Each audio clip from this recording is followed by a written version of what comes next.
Introducing the starters for Ontario 17U. Number 1, Ian Sheehan.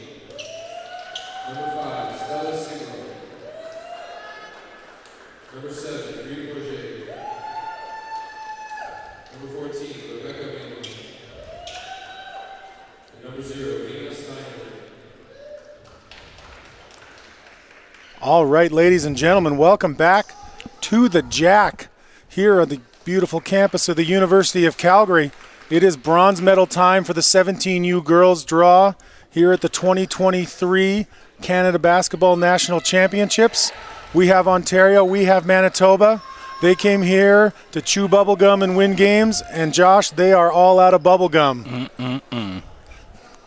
No doubt about it. Well, it's Joshua Adam William Arbuthnot with the tribal chief of Alberta basketball himself, Regan Wood, and we are getting ready for a dandy. We already had one bronze medal game that Ontario took in the U15, looking to go back-to-back.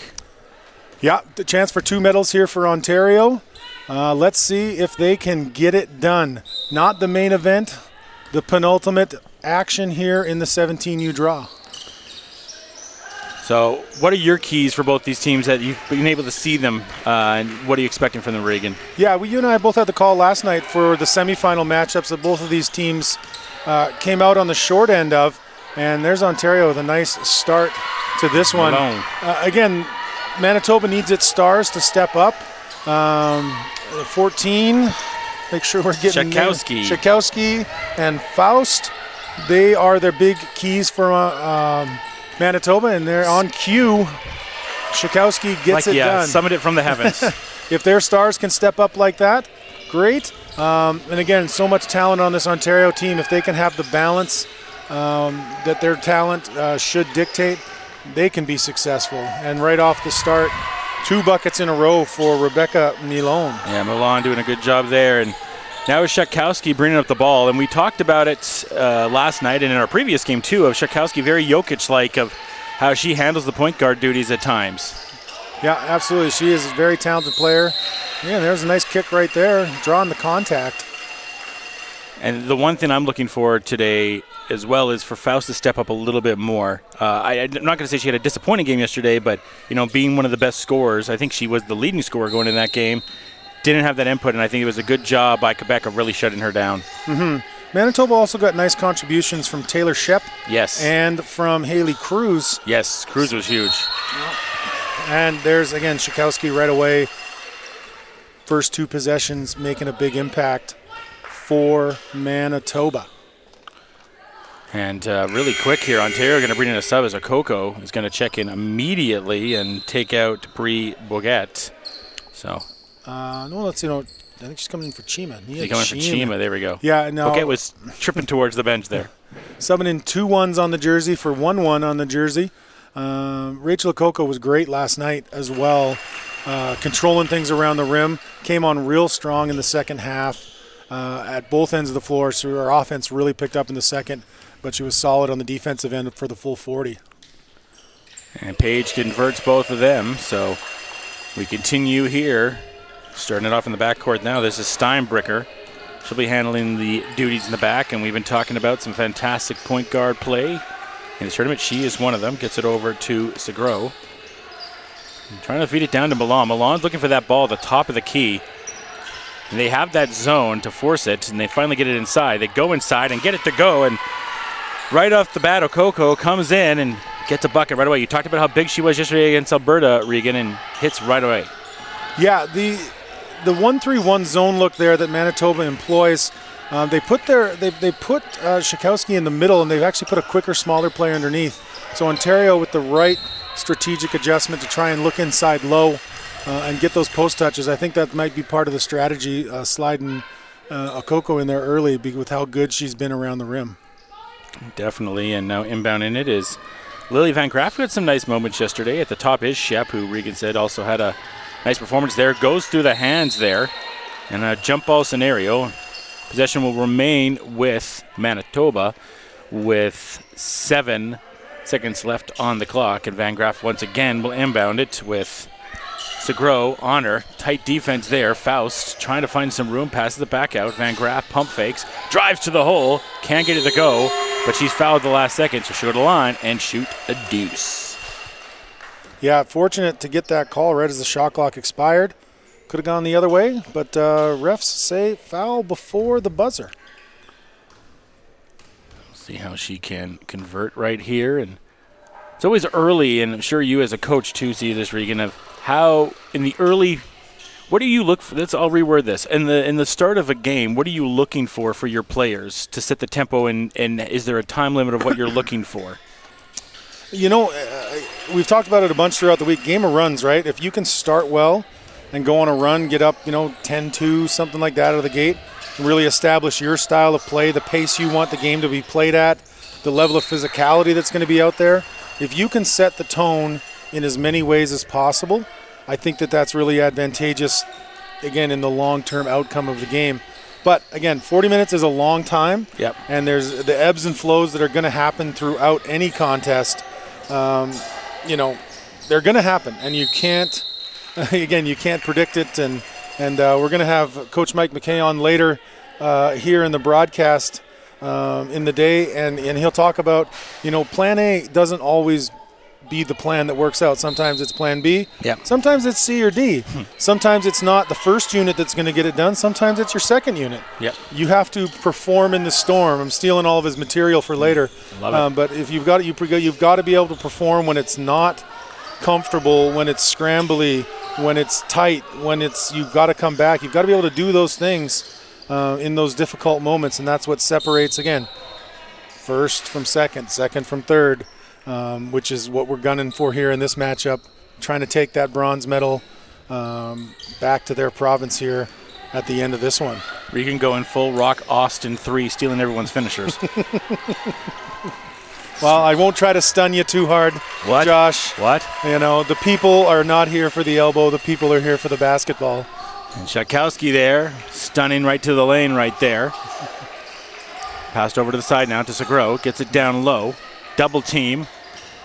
Have to pass it back out, and they do. Segro now going to go for the tray. Can't hit that side. Front side iron. Get the rock back. Passes it inside. Beautiful dime inside and finished right there. Good look there by Steinbricker to find the open look to get two more. Yeah, Ontario up 8-7 here early. And again, it's kind of sneaky because we've talked about, again, beating the best teams in the country. Ontario always on that list, usually one or two heading into any tournament they go to, whether them or Quebec. On paper, you'll look at it and go, you know what? Nationally identified athletes with Division I offers, athletes with high-level U Sports offers. But Manitoba's produced some great women's players over the years as well. Shout out to Dan Becker, his daughter Naya, tremendous female player that's come out of Manitoba. Yep. Lately, Dan does a great job helping guide and train the talent there in Manitoba with Basketball Manitoba. So The Westman women this year, when they had that playoff game against the Dinos, I thought they were really good. A lot of seniors on that team. But, whenever I see the Westmen or I see the Bisons come in here to the Jack, and a majority of them are from the Manitoba area, I'm always super impressed by how much talent they have there. Mm-hmm. Well, and when we talk about how the development goes in this country, one advantage that a province like Manitoba has is everybody lives pretty much in one place. Yeah. Everybody lives in Winnipeg, maybe a couple in Brandon. You'll see a small town name scattered in there from time to time, but I bet if you look at these rosters, 9 of 12, 10 of 12 are going to say Winnipeg next to it. That allows them to train together, play together a lot more. Even here in Alberta, we've got the two major centers. And again, some years our provincial teams will be Calgary heavy. Some years they'll be Edmonton heavy. And then we'll get the smattering of kids from the rural communities. Ontario, again, we know most populous province in our country. Yeah. A lot of their players will live in the six, as it is known, Mississauga. But they will, there'll be players from Hamilton, there'll be players from St. Catharines, Where's Ottawa. all the Muskoka players? Where's the Muskoka players? Where's the Letterkenny players? Yeah. That's what I want to know. There you go. Yeah. The Shamrockettes, perhaps. Here's a tray right there, no look. Fight for the rebound. And good job by Faust now. She's trying to push it up. She does. She finds Shep. Shep, spin move, 360. Can't get it to go. Whirly dervish right there, but not able to finish. Coming back the other way now. Good defense there by Shakowski. Look for the tray, can't get it. And a foul. I'm going to mention something you mentioned yesterday with Shakowski, too, against defenders. Because of the big body that she has, sometimes it throws off offensive players when they first go against her. Mm-hmm. Yeah, and again, with the taller physical stature, she's still got great quickness with her feet, handles it well with both hands. Just, again, a really effective player for Manitoba in many, many aspects of the game. And Stella Skro doing what she does well, knocking it down from distance. Yeah, Skro is really finding her range from downtown. Knocking down another tray right there. Cruz pass it off to Van Graff. Find Shakowski. She's going to stop, pop, go for the tray. Yeah, you can put it on the board. Paige Shakowski. Yeah, Nikola Jokic hold her beverage while she gets it done here for Manitoba. This is her house. This is Paige's house. And right there, using her size, cutting off the baseline on the drive. Great movement by her at the defensive end after knocking down that tray. Shep coming right back. Yeah, but I'll credit Shakowski starting that with the great rotation defensively. And again, team defense led to that score, but initiated by Shakowski. It's a down low. Let's see how Shakowski does that time. Pass goes up, posting up in the paint. Shot clock winding out. Nice fadeaway. Can't get that one to go there, but good effort there by Milan. She gets the rebound back. Passes it around now to Steinbricker. Ball whipped around right now. They get it down low to Milan. Shot clock winding down again on Ontario, trying to find something to work. Steinbricker throws it up, denied by Cruz. Get it out of here. Yeah, 24-second violation on great defense by Manitoba. That's been their calling card here early, and they find themselves up 4 on a seemingly, quote-unquote, more talented Ontario team. But let's not discount anything we're seeing from Manitoba. They're getting some great performances. Again, stars are being stars, but again, that secondary stuff from Shep and Cruz that we have specifically highlighted, they're getting what they need out of them early on here. In the Quebec game yesterday, they were really pushing Quebec, and then Demoa hit that half-court buzzer beater in the third, and then the tide just turned. But they were pushing a really good, some would say the favorite Quebec team. Here's Shakowski. She's going to go for another tray. No, that one doesn't go, but great trouble with her handle there to get her shot up. Doesn't go down, but you got to love the handle she has. Yeah, created some nice space, and that was online. It was, another 2 inches, and that one might drop and roll in over the front. Ontario back in the attack. Milan has a wide open Steinbrecher in the corners. Tells Steinbrecher to cut down, and then the ball gets stolen away. Here's Shep. Got Van Graff with her. She's going to go solo, and Shep continues it. Looking a lot like a coach's daughter out there. I was going to say. Shouts out to Kirby Shep. Nice to see the next generation of your family doing well on the court as well. Pump fake by Milan, and she finishes and answers right back. So back and forth right now we go between these two teams in the U17 bronze medal game. Canada basketball here on YouTube. Regan Wood with myself, Joshua Arbuthnot. A big game here at the Jack. Who will take the bronze medal game? Faust driving to the lane, gets denied. But then they're going to say it's a foul at the last second. Looks to be on Okoko. Yeah, the phenomenal one, Rachel Okoko, getting it done with style. A little styles clash there at the rim. But may have got called for the phenomenal forearm here as she is going to the line. Well, Triple H will be in charge of SummerSlam, but we just had Double H come in right now with Hurley and Hussey. If they just had one more H on here, I would have been solid. Unfortunately, we will be left wanting. We will be wanting, yeah. Can't even give me a Levesque. You know what? We may have to search. We got a LaRock. We got a LaRock. That's we had those jokes yesterday. Yeah. We got a Van de Graaff, but not a Von Erich. Oh. Yeah, that will come in the fall with the A24 movie with MJF in it. There you go. We're not even trying. We're just going right on it now. No apologies. If you get what we're doing, great. If not, just think we're weird. That's fine by us. Great. Steinbrick now passes it off.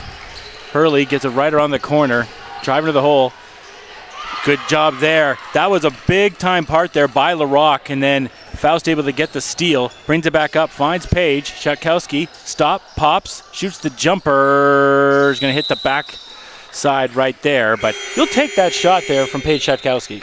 Yeah, and again, best player, take those shots. Shooter's got to shoot. Yep. And if you're Manitoba, you have no problem with her getting the FGA up there. It was open. It was a good look. Just didn't drop for her. So Ontario now pushing it up as we're coming into the 9 minutes here of the first quarter. The 1-3-1 look here again. Looking for that low seal. Williams. Beautiful dime by Williams. Finding Malone. I think right there she got advantage of the ref not watching. She was camped out, taking a vacation in the paint. But again, it's one of those rarer calls in the game. Definitely is. Shep, who has a few buckets in this one, getting hounded. Passed it to Faust. Trying to get around. Shot clock winding down. Gets it back out to Shep for the tray. Yes! Shep knocks it down from downtown. Yeah, clean stroke there from the corner. Shep having herself quite a game right now. Williams at top. Gets it down to Milan. They're trying to sneak it into a code. They don't get it. Going for a three of their own. Will they answer back? No. Bounces out. Ball goes all around. Faust comes up with the rebound. Passes ahead to LaRock. Stops, goes up, and finishes. If you smell what she's cooking. Manitoba looking very well oiled right now. The millions and millions of Manitoba fans, we hope are tuning in, getting to see LaRock put it at the bottom. Air ball there as LaRock. Oh, a little nifty. How do you do behind the back? Looking like she's hot sauce with the professor right there. Schatkowski dishes it off. Going through all by herself. Shep can't get it, but LaRock laying down an elbow for two more on Ontario. She might be the most electrifying player in this first quarter. The most electrifying player in U17 basketball. And right now, Manitoba, as a coach, I would ask you here, Regan, you start seeing this run, but you're under a minute. Do you just let them play through this right now and wait and save your timeouts for the next half, or are you going to call the timeout now to kind of calm things down a little bit? Well, a luxury that Ontario enjoys is the supreme amount of talent that they have. Yeah. And I think that allows Coach Hyde here to take a little bit more liberty in saving those timeouts for a key moment. But again, Manitoba has played an outstanding first quarter here with these last 40 seconds winding down. Let's see if they can push their lead a little bit. Williams gets fouled. It's going to be against Schatkowski. So anytime you can take a foul against Paige Schatkowski, you will be more than happy if you're Ontario. No bonus yet either. No. Again, you don't like the foul on Schatkowski, but it's also not putting free throws in. And again, smart move here. Coach just preventing that foul. Can you just double check how many she has? Schatkowski, that is going to be personal fouls. That's just one. Okay, right I figured. Now. Yeah, so just one. taking a conscious effort there with 38 seconds left. Don't want her to pick up another ticky-tack one. Yeah, but she already has 9 points. Yeah. For them. Shep with 7, Van de Graaf with 5. So again, nice balance from that first unit. Very good. For Manitoba. Williams guarded heavy at the top. Hands it back out to the shot clock winding out. Drives. Nice take to the hole. Beautiful job there. That is a tough finish. By Malone. Yeah. Very tough finish. You called out Williams earlier. Yeah. Mentioned her name. We haven't heard her name a lot yet. No. She needs to get going Yep. to help out this Ontario squad. She's key for them. Yeah, she is. Shot clock off. Game clock winding down. Can they get a shot off? Cruz trying to find some room. She does. Yeah! You can put on the board. CRUZ knocks down the 3. Yeah. Yeah. Wow, Manitoba stunning Ontario into next week here. 27-17 for the ladies in black. Stomping mud holes, walking them dry. What? Right here at the Jack Simpson. Wow, what a quarter from Manitoba, Josh. What a quarter for them. And I think, you and I talked about our NFL Sundays coming back. And if you saw a line in this one, I think you'd be double checking it right now because I think a lot of people had Ontario as the favorite in this one. But don't tell this Manitoba team this again yesterday. From what we saw, they really pushed that Quebec team until that big half-court three at the end of the third and the run that Quebec had at the end of the second. So this Manitoba team has a lot of talented players on their team and really, really pushing this Ontario team right now. Yeah, it looks like they learned some lessons from yesterday's matchup with Quebec and, borrowed the strategy of having a big final minute. Ontario had a great take there at the other one, number 14, with a great tough finish with contact. And then that shot right there at the end, that's a lot of fun. That's a great way to end a quarter. Can really be something that builds momentum for Manitoba heading into the second frame here. If you're a coach for Ontario right now, what are you saying in that huddle? You know what? Just stick with your process. When they move the ball well, look for each other. That high-low against the zone is working well. I'd like to see, as we said before, Williams get a little more involved. Find some open looks for Stella Skro. When she gets going from three, she's got deep range. I think that would be big for them. And for Manitoba, Shakowski every day of the week and twice on Saturday here. She needs to main event this here and continue to do what she's doing. Main event Shakowski. Main event Shakowski, yeah. She's been absolutely awesome right now. Paige Shakowski, this is her house. Maybe she can turn the page here on Ontario and pull off this upset. So we get ready now for the second quarter play. Regan Wood with myself, Joshua Arbuthnot. This is the bronze medal game for the U17 Women's Canadian Basketball Championships. And Paige Shakowski right on the mark. Gives it back to Cruz in the corner there to Larocque. Larocque again now handling it one-on-one, trying to find some room. Faust makes a nice cut. There's an open look for Shep for three. No, doesn't get that one to go. But Larocque right there for the rebound. Can't get it to go, but she's fouled. We talked about it yesterday, Regan, and we continue to go back to it, but a lot of these young guards being really good at rebounding. Larocque leading the way right now for Manitoba in that effort. Well, what leads to that is, again, your 4s and 5s typically in there, banging bodies, being physical, having to engage with one another. Guards kind of rebound in a little bit of a different way. It's less of a physical presence on the board, but more of that crafty, sneaky, catch you, napping kind of rebounding, and that's what you're seeing from a lot of these guards in this tournament. Again, a lot of high IQ, understanding the angles. I know watching The Last Dance, you hear Rodman talking about rebounding and studying. Well, this guy shoots here, it's going to bounce here. Yep. And he's going all over the place with his analysis of shooting. And again, some people just have that nose for the ball, and I think we're seeing a lot of that from some of these guards here with several teams in this tournament. Yes, we are, and so Williams brings up the ball, someone that Regan highlighted that he'd like to see a little bit more from. We'll see what we can see from her. Up top, gets it down to Malone. Malone was one of their key factors on the offensive side for Ontario in that last quarter. And she's been good all week for them, and they'll need more from her today. They're down 11 now with Manitoba getting that one free throw on the last trip. Trying to set it up, and they do. So here's Williams, she's going to go for the mid-range. Beautiful jumper there by Williams, and she gets herself on the board with two. Give the people what they want.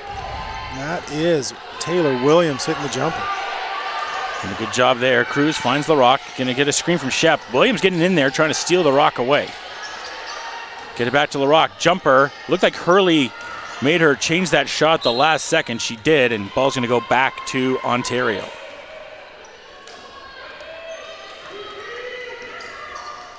So here's Williams. Gets it over. Give and go.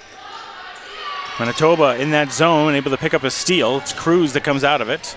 Cruz sees some daylight. She's going to go. No, she passed the last second to Faust. Faust can't get it. Looks like Williams got her hand and stole it away, and the ball goes out as a sub getting ready to come in for Ontario. And Williams will sit down, and in will come Maya Charles. I really liked Cruz in transition there. She got the turnover. There was maybe a chance to throw the up pass ahead. It wasn't a great pass, though. She made the choice to hang on to it. Then used a nice change of pace to gain advantage. Made the nice dump off, checked out, and look, Manitoba maintains possession. They end up getting a bucket. I credit Cruz with starting that possession the right way for Manitoba. No doubt about it. There's a missed shot there, and Manitoba back again. We'll see. Cruz plays a big factor in this play, but first, we got a foul. We saw that yesterday from Cruz, too. She played a big factor in the early start of the game for Manitoba. Yeah, like there was a slow start for Fust and for Shakowski, and Cruz stepped up for them in that game against Quebec early on and before, the Stars got going a little bit later in the contest.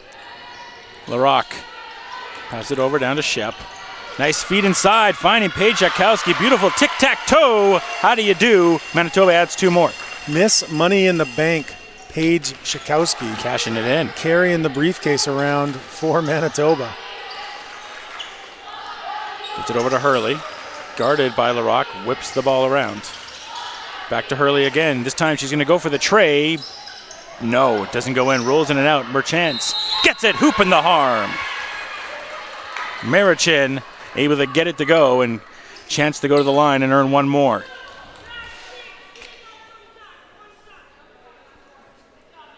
Yeah, Ontario looking to get it back to 10 here with this free throw. We have the happy birthday, but in Quebec again, because I guess the Manitoba team learned that yesterday and hey, let's just keep on going with it, I guess. Yeah, fans, if you're not aware, it is everyone's birthday this week. Yeah, it is. And you're all being serenaded at the free throw line. Of course, it's not all their birthday, but it's a fun little heckle to take on their opponent. And there's that split step travel we've talked about a bunch. Again, it gets a little tight in those corners. You really got to be sharp with your footwork when you're below the angle there on the three-point line in the corners. Bourget will check in. She takes out Hurley. Drive to the hole there by Charles. Gets it right back. Trying to look down low for Milan. Sink it to Marichin. She spins around, goes up, can't get her shot to go. Milan gets the rebound, goes up for the second chance, can't get it to go. Goes up one more time, she falls down and travels. Little frustration coming out there. Maybe wanted a call or maybe just frustrated with missing a couple close ones near the rim. Yeah. But again, Ontario, this is not a familiar position for them. No. To be down double digits this early in a contest. That's so interesting you bring that up too, Regan, as Paige now going around. See what happens after the shot. So interesting you mentioned that because sometimes these teams don't know how to react when they're down. Nice take there by Charles. She can't get it, and Shatkowski comes up with the rebound. Yeah, and again, these teams get put together. I mean, these are all-star teams, right? You've got an entire province to draw from. And again, a province the size of Ontario with the population that they have. I mean, 3 by Shep again. Fantastic. But again, a lot of these girls are used to being so dominant in their own spheres. And then you come to this environment where everyone you're playing against is the star in the sphere they come from. And that's where you start to see that separation where it's like, yeah, we know this is a future Division I, future U Sports star, maybe a professional. Again, you start to see it coming along. And then there's the players who jump up and surprise you that, maybe didn't quite have it at this age, but stick with it and become something a little later on. So again, you can't overjudge it at this point. You can see who's a little further along. But again, plenty of time for all these athletes to continue to develop and become, the player that they want to be. Charles going up and finishing strong. And there'll be a timeout for Manitoba after the 3 by Steinauer, and then Charles driving to the lane right there. So a mini run right now going on by Ontario. Manitoba decides, hey, we got a few timeouts. Let's use one of them. Yeah. So again, another Manitoba maintaining what they did in the first quarter. The Ontario's cut it by 1, but that's not a significant chunk out of the lead. After almost 5 minutes here in the second quarter. So continuing to stay impressed with Manitoba's toughness and grit here. And Ontario, you can see that frustration starting to creep in a little bit because they're like, wow, eventually Manitoba will go away, and they're not. Nope. And I don't expect them to with the way that they're playing today. You see a lot of confidence coming through in a lot of their players. Shep, Cruz, Shakowski, Fust, Graf. They're getting a lot of good performances today. The one thing too I would say about this Manitoba team that we didn't see as much yesterday is the way that they're able to shoot the 3-ball. The 3-ball they're shooting really, really well today. Yeah, and again, they're big in games where you don't hit a ton of them. We saw earlier today New Brunswick yesterday hit 12 threes, today hit 2. They go from winning by a lot to losing by a lot because they had 30 points that disappeared out of their offense because they weren't able to hit from deep. Manitoba getting another cheer there. Wonder where the U15 champions are right now. There's a steal. Grabbing some lunch, quick shower, be back for the second half maybe. I would imagine. So Charles continues to stay aggressive, a little too aggressive right there as she picks up the foul, but you got to love that right there. You'll take some fouls like that sometimes if you're setting the tempo for what this team should be doing. Yeah, fouls part of the game. They're going to happen from time to time. Gets the ball in as we're almost at the halfway point here of the second. Shakowski bulldozing down, gets blocked there at the last second. Ontario now pushing it up. Passed ahead. Charles trying to look down low. She does. Nice ball movement by Ontario, and it leads to another two. Yeah, tough shot, long two there, but bottom of the mesh, nothing but it. And they're really starting to find their flow right now. As we said, this Ontario team, don't give them a light because they will see through it. Faust goes up strong. Needed that bucket. She's been a little bit quiet. You talked about all the good offense they got from everyone. Faust's been a little more quiet. It's Charles. Passes it off. 2-3 zone right now getting shown by Manitoba. Drive to the lane, gets it back. In the corner, Charles for the three. That'll be big, and it is! You can put it on the board. Charles from downtown. Ontario continues to mount their way back. Yeah, big shots here. Charles stepping up. Again, a little more guard play. Again, Williams not having the day that I'm sure she was hoping to have. And Charles stepping up in that absence. Perfect opportunity for me to say Charles in charge there, and I just missed it. Yes, we're not giving millennials any references they're going to know. I don't know if I know any for them. No. That'd be the thing. You're stuck with 80s and 90s references here today. Maybe it's the mid-2000s. Maybe. Let's not forget the greatest decade ever, the 1990s. Yes, sir. Back when 2X basketball shorts were the smallest size you could get. And N1 shirts were the biggest seller over Jordan shirts. Some hypercolor, some chip and pepper. Yep. LaRock misses the layup right there. And now pushed ahead by Seguro. Maybe strap on some Doc Martens. There you go.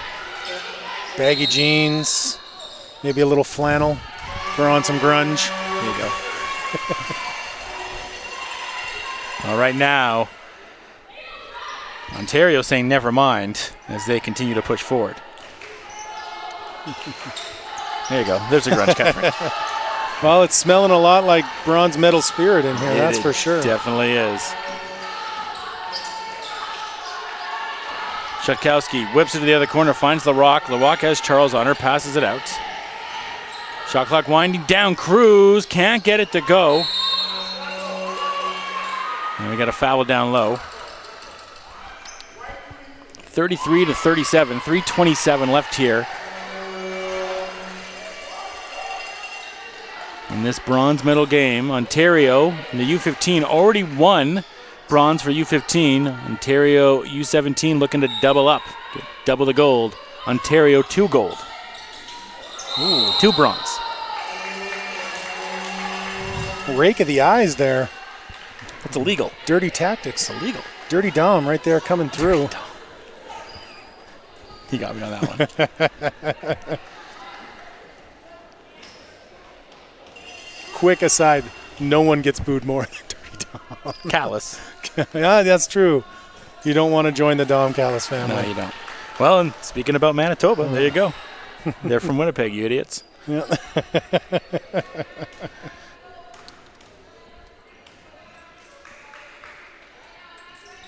First one doesn't go through, but the second one does. Extend the lead a little bit more. The Fust Appreciation Society. Yes, indeed. Coming through. Gotta always appreciate what she's doing. And Charles trying to appreciate what she can do. Finds an outlook. Can't get that one to go. Faust gets the rebound there. She gets double teamed, gets out of it, and she's fouled.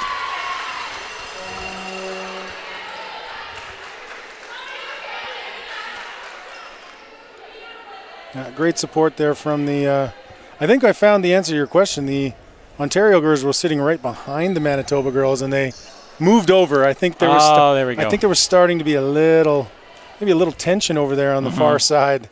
Maybe some quality chirps going on. Yeah. I do find those prairies always have the better chirps between like the Manitobas and the Sasks.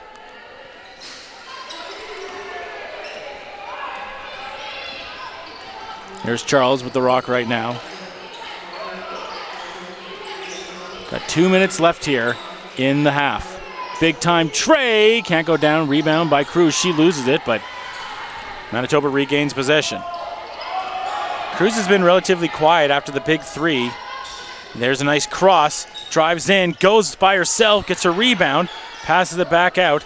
Here's a three by LaRock. I don't think it's going to count because she travels.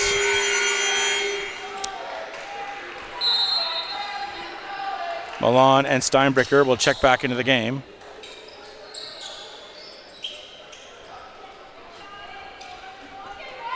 Yeah, Manitoba again sticking with this 1-3-1 look here.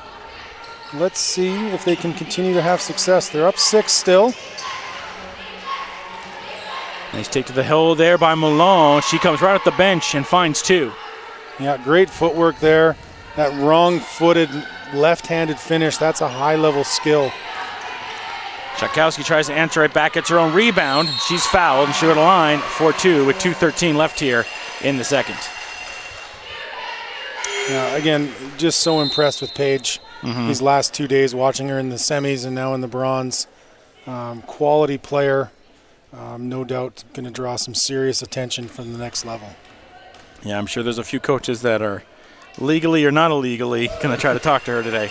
Well, you know, in Canada, if you haven't signed with someone, there's no windows, there's no nothing. You can approach a player anytime, anywhere, as long as they're not enrolled at another institution and on a roster. So, well, I think it's safe to say, do we have all tournament teams? We do, yes. There will be a one. There will be an MVP and a first team and a second team given out. We've also had the Calgary Surge donate a prize pack for each team to pick their own team MVP. Oh, nice. For the tournament. So shout out to the Calgary Surge for stepping up and providing something for these young women today. Tip of the hat to Jason Ribeiro and that whole Surge team, and best of luck tomorrow as Paige Tchaikovsky goes to the hole. Steinbricker now leads it up. We're kind of approaching the crossroads of this game here. Let's see if Ontario can cut her into this lead here. And she knocks down a 3. Whoa! Trying to build their kingdom. And finish the story of getting the double bronze for Ontario. 2-on-1, going by herself. Steinbricker knocks it down. Yeah, not building the house on that one. Nothing but the net. Steinbricker has done a fantastic job coming off the bench. Tchaikovsky shuts it down. Yeah. Paige Turner right there. Big bucket needed at a key time to stem the tide of that Ontario run. Under a minute left. Nice steal there by Shetler. She's going to calm it down. She's hounded, trying to get the ball out. And solid defense there by Ontario, not letting anything happen right there for her. Ontario going to get some subs come in as Hussey and Okoo are going to get ready to check in here in the final 43 seconds of this game. It's a 5-point game all of a sudden, Regan. Yeah, Ontario a little bit of a run here to close the gap. Let's see if these free throws can pay dividends for Ontario or for Manitoba. Sorry. First attempt goes down. Shetler gets on the board with her first points. See, this is where I'm like the Ontario team. Why aren't you singing happy birthday? Come back with it. Misses that one, but the foul down low. And yeah, nasty spill there. Hopefully Okoo is okay. That's going to be a foul against Manitoba. That'll be their 4th team foul. A little friendly fire on the bodies piling up on the floor. Yeah, needless to say. So Steinbricker bringing it up. She's just going to go for the solo J. Can't get it to go. Fight for the rebound there was Hussey. She can't get it to go. Passed it ahead to Faust. Faust trying to get around the lane. Finds some room. Dishes it off to Shetler. Back around. Van Graaf for the tray. Yeah, Bain. You can put on the board. Big hit in the final 20 seconds there for Manitoba. And a chance to go again with the quick shot from Ontario. Yeah, shot little time score awareness. And who else? Oh. Well, it's going to be Paige Schatkowski, and no shot there at the buzzer right now. But after one half of play, it is 49-40 for this Manitoba team, led by Paige Schatkowski and a good helping of help from everybody else on the team. Ontario push it to 5, then struggle in those last 43 seconds to try to get it to a one-position game going into the half. And Manitoba has built their own nation of domination here in the first 20 minutes. Quite the showing. Paige Schatkowski, 17 points, 6 rebounds. That's a good day, let alone a good half. If she can repeat that performance, that would be tremendous for them, and that would allow them to continue with this lead, 49-40. A lot higher scoring than the game we just saw. Some really good offense, some really good ball movement. All around good first half for Manitoba. Ontario, Rebecca Malone leading the way with 12 and 4 rebounds for her. No other double-digit scorers for Ontario, and Shep with 10 and 4 assists for Manitoba. So, Josh, little surprised, but also not after watching both these teams yesterday. We knew Manitoba was capable. They pushed Quebec yesterday, so I'm not too shocked by this. Yeah, they're very, very capable of doing what they're doing, and happy to see them do it. Well, Manitoba coming out, shaking their head, saying, you better recognize, as we get ready to take a quick break here and get ready for a second half action of the bronze medal U17 game right here on Canada Basketball YouTube. For Regan and Josh, we'll take a quick break, and we'll see you at the next half. Well, actually, Josh, you're going to take a break. I'm going to take a break. You're going to take a break. I'm out of here. We have the opportunity right now to have a special guest on. We're going to bring in someone way more important. More important. We are bringing in Nova Scotia's favorite son, Canada Basketball's women's high-performance manager, Mr. Mike McKay. Josh is going to pass off his headset to Mike, and I'm going to get a chance to talk with the big man on campus here this week. Well, I don't know if I can live up to all this hype. Well, Mike, you should. Mike, you will never take credit for what goes on, but getting to know you over about these past 10 years and seeing the growth and development in women's basketball in this country, you've had such a big part and role in that. So thank you for all that you do, and it's always great to have a chance to chat with you about what's going on with the women's game in Canada. So you've been here all week, chance to see all of these athletes. Give us some of your observations of what you've seen. Well, there's incredible young talent here. The ability to shoot the three, as you and I have both seen. I mean, there's been some barn burner games with U15s, U17s just knocking down three-point shots. And I think that some of that has to do with COVID. I think that was a skill that people could get in and really work on. Dribbling, probably too much dribbling, but so that part of the game is amazing that we have that ability to shoot the ball. There's some length here. There's some athletic pop and excitement. Some things. It's the change in the game from just a dribble penetration as you're going from a U15 to U17 then into the next levels. You got to be able to start to use your ball screens more.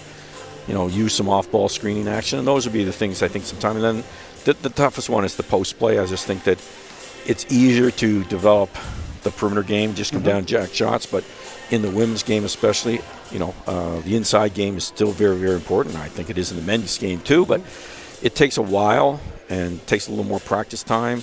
And of course, those were the things that over COVID weren't there, and it's just taking a little time for us to catch up on some of those things. But talent's here, and so it's really exciting to see that. Yeah, absolutely. Every game I've had a chance to do the call on, there's just a player that or two or three on each team where you're like, wow, they're just, they're really coming on strong. And I think that's, again, coaching development plays a big part in that, and that's another area that you have a big impact on. How have you seen the growth and development of coaching at this event over the years improve, and therefore again improve the quality of play? I think in the past there's been a lot of this. The old idea was, we're going to be known as a player-to-player team. That's what we build, or we're a zone team, or we just do this. And I think the more and more I've been involved, you're not beating the top teams doing one thing. You've got to be deceptive on offense and disruptive on defense. So, and I talked at the banquet about, having courage or being brave. And I think you're seeing some coaches that, all of a sudden, here's we're seeing a 1-3-1. We've seen some different defenses that whoa, where'd that come from? It's confusing the other team. And I think that's an important part of the game today, because you're so scoutable with synergy and, it's easy to get the game tape when everybody YouTube, past games, and so you're easy to get scouted. So the more you can be deceptive and disruptive and make the other team, oh, what are they doing now?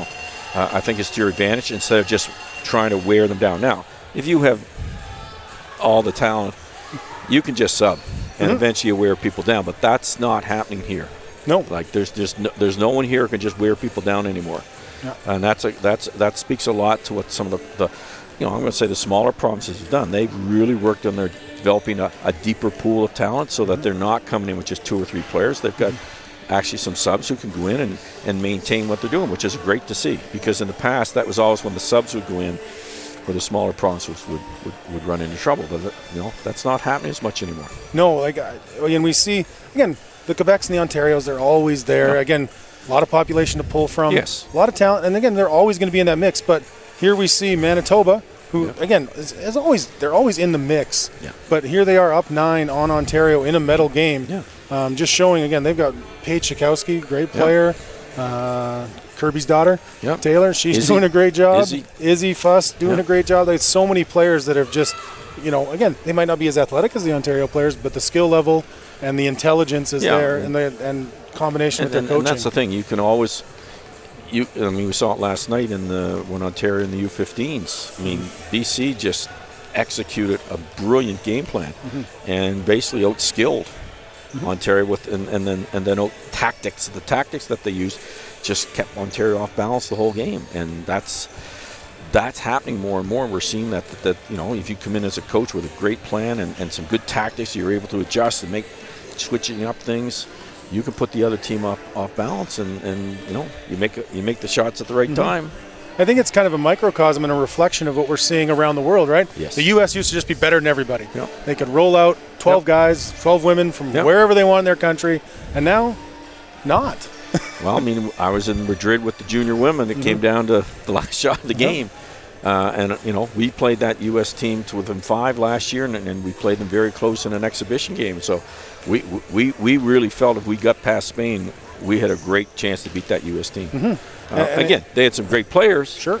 But we also felt that we had just as good of players, but we also thought our schemes and our strategies and our tactics could do some good damage against them. Yeah, absolutely. Again, I was really impressed to see how that 19U squad performed over there. Again, us here in Alberta, we like watching one of our favorite daughters in Delaney over there doing the job. Yeah. Again, the shape and the condition that the women's game is in Canada, really, really well. I always get to enjoy you guys when you're in Edmonton, working with the women's team. We bring our guys in and get a whooping from time to time from the senior women.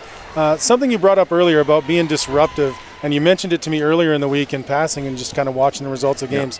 Teams on the defensive end being disruptive. Talk about how that is playing a big part. Well, the big thing all starts to me is ball pressure. The days of we're going to sag off and hope people miss are done. Every team here, if you do that, they have a 3-point shooter or three-point shooter. They're just going to kill you. You can't just say, I hope they miss. Can't do that anymore. So now you've got to have someone who can put pressure on the ball without fouling.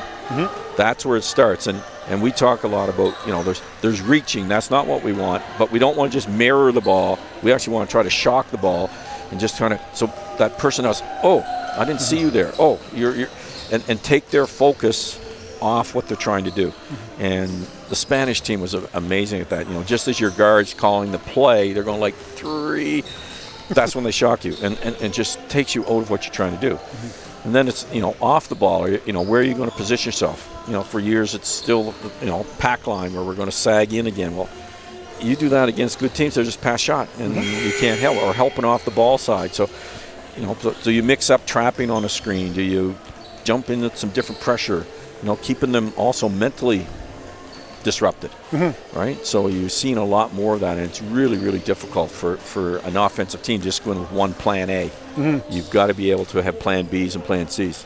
I think, again, to that point, one thing we're seeing that's interesting in this game, a player like Paige Schakowsky going very Nikola Jokic and able to get that rebound, push the ball, go. She's gone coast to coast twice, coast to coast twice in this game.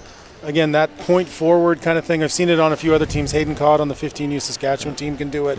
Lots of players on both these squads. So yeah, you're right. That ability to again that counter move to the counter move, and there's as you said, sometimes it's plan C and plan D that are going to get the job done for you. What I'm liking to see is like dribble handoffs. Everybody running dribble handoffs, but who can be deceptive in the dribble handoff? So we've seen a couple where they fake the dribble handoff. BC U15s do a brilliant job of being deceptive in their little action. So, and they read, you're going to do this on defending our ball screen, we're going to pass here. So those sorts of things. And instead of I just play with my head down, going hard, trying to get a layup off a ball screen. So, but that's, you have to help coach the players in those solutions instead of it's just one solution all the time, but going hard with my right hand. You're not getting right hand layups at this level anymore. You'll get some, but if that's all you're thinking you're going to do is drive for right hand layups, the help's too good, right? People are too smart and understand how to make you have to go to another direction. So it really, I think it's great learning for a lot of especially the younger players. It's like, wow, I've never had a team scout me before. They go play some AAU ball. There's no scouting at those tournaments. There's no scouting because you play and then you got, we're going to go McDonald's for a burger and then we're coming back. Oh, we playing? Oh, it's that red team. That's our fourth game of the day, whatever. So here, you're being scouted. There's a game plan for you, and that's good for these players. That's what happens at the next level. So, some frustrations come out, but that's good. That's being that resilient. Was the other thing I talked with the bank. Who's resilient? That first time your success line doesn't go straight; it goes down, and there's a little dip. Who bounces back? And that's all part of the process of learning how to be an elite player, which they are. These are all elite players. Yeah, no, again, as we were saying before, the future of the women's game here in Canada, very, very bright. Mike, final message. What would you like to leave with us, something that the people can take, coaches, players, when they get a chance, whether they're watching this live or the replay here? I'm sure these teams will watch their film later. What's a message you'd like to leave with these athletes before we let you get back to doing what you do and watching these games? Well, I think it's the same as we always talk to the players, but also with coaches and also everybody's. Just don't get comfortable always watching the same thing. Start watching some of what's happening off the ball. Like I was watching rebounding. Who are the teams that really have a plan on how to rebound? Or if they're pinning in, when they know their shooters on the right side, they pin on the left side so they're getting the rebounds, right? Who are the teams that you can see have a better plan in transition defense? They're sprinting out the corners and getting back. Who's the teams that are sprinting down the floor? And what I always try to watch, who are the teams that are getting better each day in the tournament? That's what this type of tournament's important. Like when you go to a World Cup, you got to be getting better every tournament or every game in that tournament. So it's just starting to pay attention to those sorts of things, and then as a coach, what is it that they're actually doing that maybe I can copy? And as a player, I see what she's doing. So don't just watch it as a fan. Start to watch and see how are people gaining advantages or how are people being disruptive. And it's so great that you get a chance to watch these things, and I'm sure you're giving some great comments and some things to watch. But that's how we get smarter and how we get more disruptive and disruptive. We need coaches and athletes continuing to grow in their knowledge of the game too, their basketball IQ. Yeah, well, fantastic stuff. Mike, as always, thank you for everything that you do. Thanks for taking a few minutes with us here at halftime. And we'll let you go enjoy the rest of Championship Saturday here at the Canada Basketball Nationals. Thanks, Reed. Thanks, Mike. That was Mike McKay joining us, Canada Basketball's women's manager of high performance, the guru of Go here in Canada, Mr. Mike McKay. Always appreciate a chance to talk with him. And again, even in that quick 7-8 minutes, learned some wonderful stuff from Mike, just talking about women's basketball in this country. We've got Josh back on. He's going to take. Are you sure you want me back? Well, I mean, you got a lot of years to catch up with Nothing Mike. wrong with Silver. Nothing wrong with Silver. But no, Josh back on the call with me. We're underway, ready to get underway here in the third quarter. Josh back in the lead on the call. Yes, sir. It's I got a chance. It's so ironic. I could have just technically stood right next to you guys, but I didn't want to be hovering, breathing over you. So I'm in the corner watching the conversation on YouTube, and listening to the conversation on YouTube. And again, just a really good conversation with everything he was talking about with you. And we get restarted here. Trailing by 9, Ontario does start with the ball. It's going to start with an early turnover to CRUZ. Yeah, she gets the turnover early.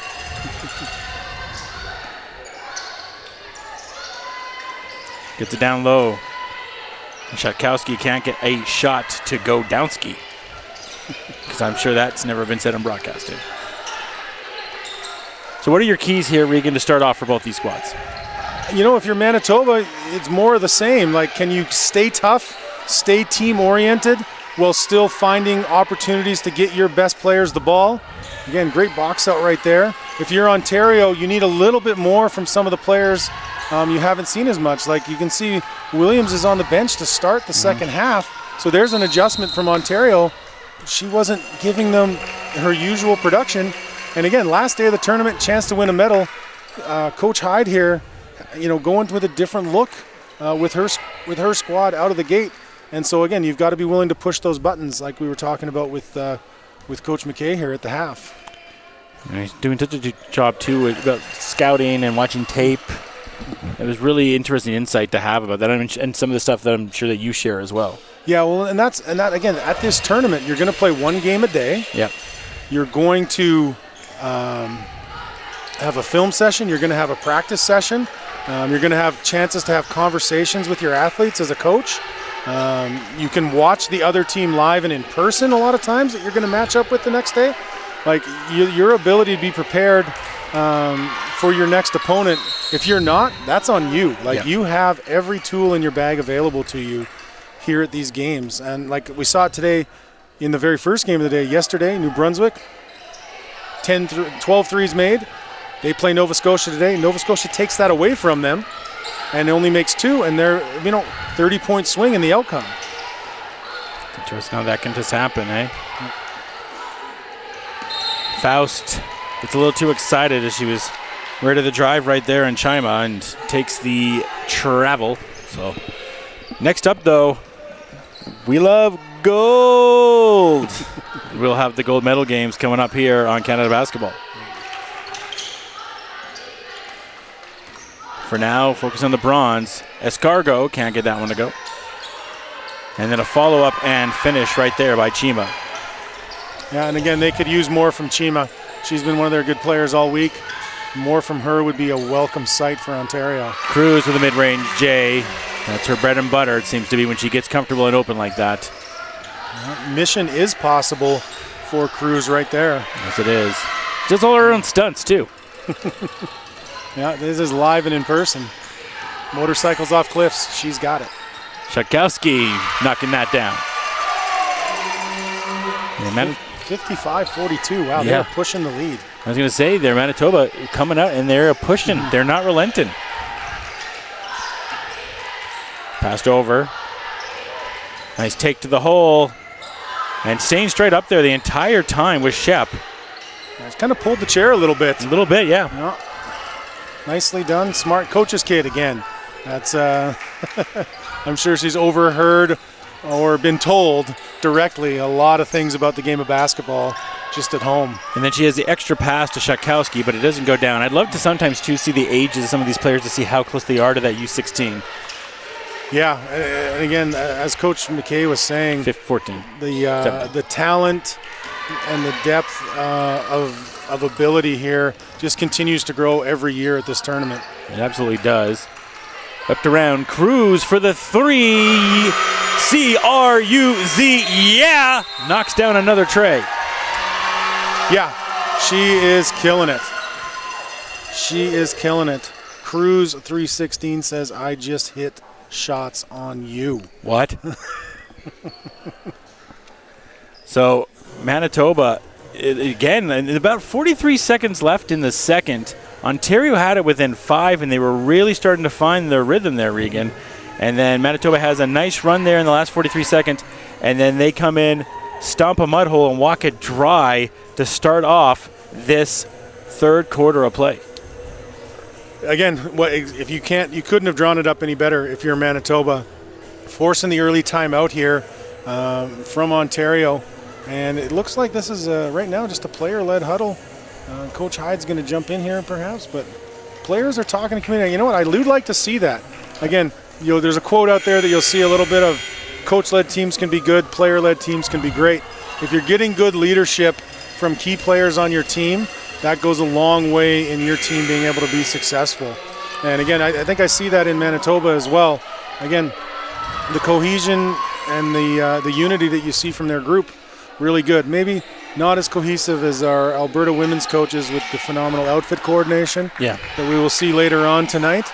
But the way that these Manitoba girls look united out on the floor is great to see. I've never really seen a player-only timeout. Pretty rare. You know, I'll tell you, it's something with my squad that we've incorporated more, not the timeout necessarily, but other aspects along the way in your journey as a team. I've learned as a coach that I need to challenge my players more to be leaders. Again, as we're finding out, I can literally talk all day about basketball. I'm going to do 10 hours worth of it. And there's times that I'll be real frank, you need to shut up and listen to others and take knowledge in, learn. You can learn from your players. Maybe you're missing something as a coach, like the way that they see something or feel about something. If you don't give them an opportunity to express that, you're missing the mark. And so I would challenge other coaches out there, to listen to your athletes and take that information in. What you do with it after that is entirely up to you, but challenge yourself to gather that information and give them an opportunity. Again, they're never going to be able to lead if you don't give them the opportunity to do so. No, that is 100% true. Looking at an opportunity to take over right there. Faust going one-on-one. Can't get it to go. Be interested to see how you would do for a host game here in the Jack with the Canada West broadcast, because we get those cameras and we put them right into the coaches' faces during the huddles. And there's been quite a few coaches that have just had enough and have started banning it. Scott Edwards, I think, was one of the leaders of that, of like, you're not putting a camera in my huddle during my timeout. Mm-hmm. Well, every coach from time to time needs to get a little warm with their team. Well, let's just say MRU's coach Robin. Yeah, Robin's spicy when she's happy on a Wednesday morning. And we love Robin. She's done a great job with provincial teams here in Alberta in the past. But sometimes those timeouts are not family friendly, and so you might want to be careful putting the camera in there. I remember talking to her after. She's like, "Did you put the camera right on my face?" I'm like, "I literally threw to you right when you started cursing." And then I had to do the whole, we apologize. We can't be held responsible for what the coach's dialect is, but it's a heated situation, and MRU is trying to win this game. Now, Robin's one of the best, and congratulations to her again for being part of the Calgary Surge staff this year. Yeah, no, again, she's anywhere and everywhere with the game, and as I touched on yesterday, her husband, Matt Callio, first ever full-time NBA official from Canada. Amazing. From Edmonton. We'll take credit for him, even though he lives down here in Calgary now, obviously with his wife.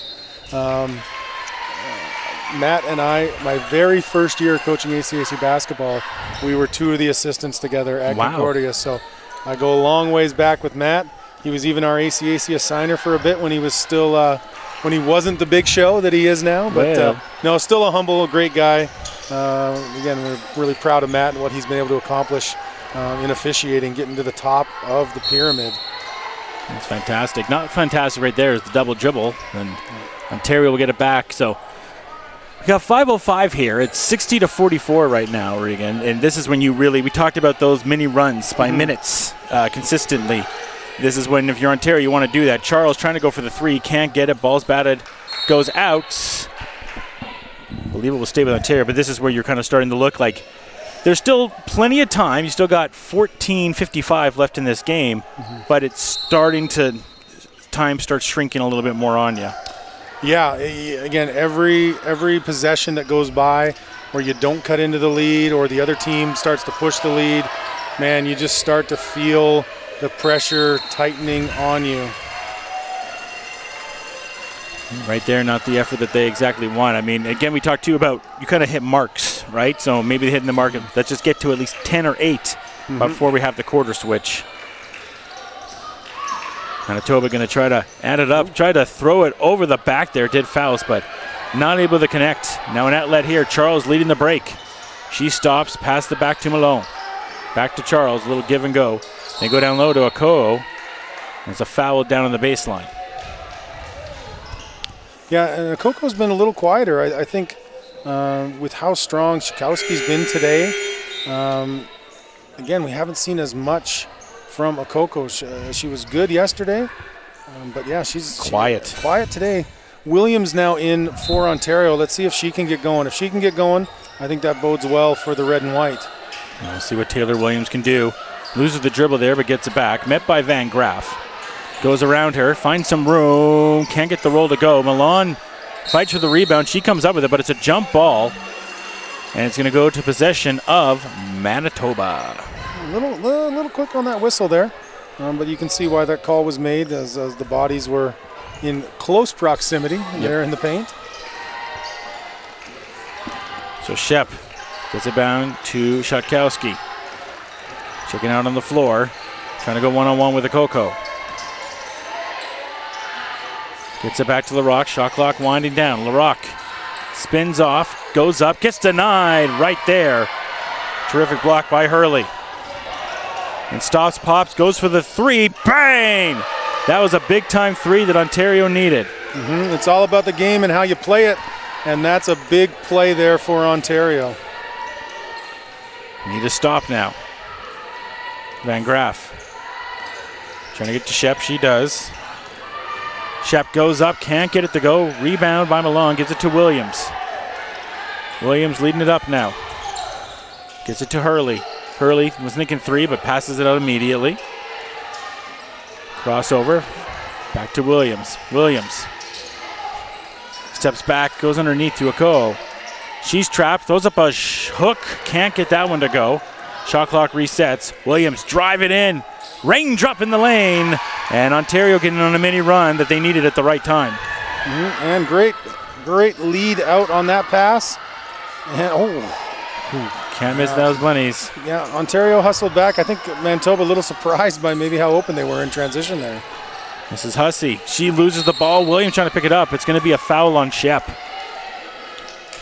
Still a double-digit lead for Manitoba, 60-49. 2:38 to go. A lot of subs coming in here. I almost wonder, I don't want to question a coach because I've never been a coach. I've just been a player and a broadcaster. But I wonder, too, when you have a momentum like that, do you want to put those subs in? You know, again, there's no right answer. Yeah. Right? Like maybe your team went on the run and they were just exhausted from going on that run and you need some fresh legs. And then again, maybe not. But, you know, decision gets made as a coach. And again, we talk to our players about decision making. Just as important for us as coaches as the decisions that we make throughout the contest that have the effect on winning and losing. Faust to the lane, knocks it in off the glass. Mwah, for two. Yeah, scheduled the next meeting of the Izzy Appreciation Society right there. Great take by Fust. Starting to add up for her. Gets it inside to Chima. Chima met by Faust, goes off the glass, can't get it. Minching can't get the rebound there, and now Shep bringing it up. Yeah, a couple of just really nice basketball IQ plays there. And then followed by another one and another one. Yeah. Straight up defense by Fust at that end. Didn't force, patient bringing it up the floor by Shep. And then the great hesitation and bluff, that deception that Coach McKay was talking about, that's exactly what he was referring to. And then a great defensive rotation to knock it away. So, like, again, it's just a baseline out of bounds, but there were so many good things that happened on that play that you just see, when you're talking about the growth and development of players in this country, everything you just saw there is that. Again, Chima's going to the rim against Faust. Chima definitely the bigger, stronger player, but well defended and it leads to, again, a stop for Manitoba. They gain possession, and then they do something productive with it. Yeah, they didn't score right away, but they have a possession here now. They did a chance to set it. Right as I say that, It goes over and back. You know what? That's tipped. I'm gonna go ahead and put the coach hat back on and really disagree. That was caused by the defender getting in the passing lane.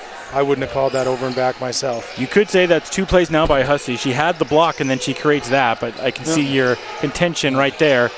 They're going to go for a 3, and they knock down the tray. You can put it on the board. Sarah Hurley knocking in a big 3, and they're getting to the mark that we talked about.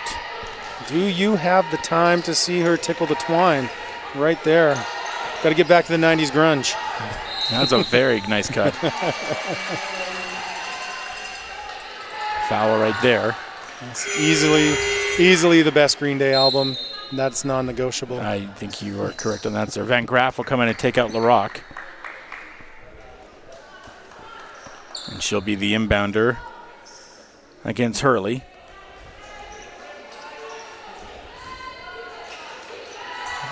Inbound, the ball gets stolen away, and that once again is Hussey.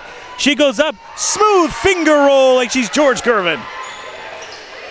Yeah, Hussey stepping up here big for her team in the third. Much needed. Cuts it to 8 with a minute to go in the third. That's about Hussey. Defensive plays 3 times in a row now for Hussey. Hussey, loyalty, respect. There you go. That's what's going on here in the third quarter. That. And Williams pushing the pace. She's got Hussey on the left. Hussey was going to go for the 3. Goes up solo, raindrop. Can't get the leaner to go. And now back in the attack comes Manitoba. Looking to give him the 5-knuckle shuffle right there.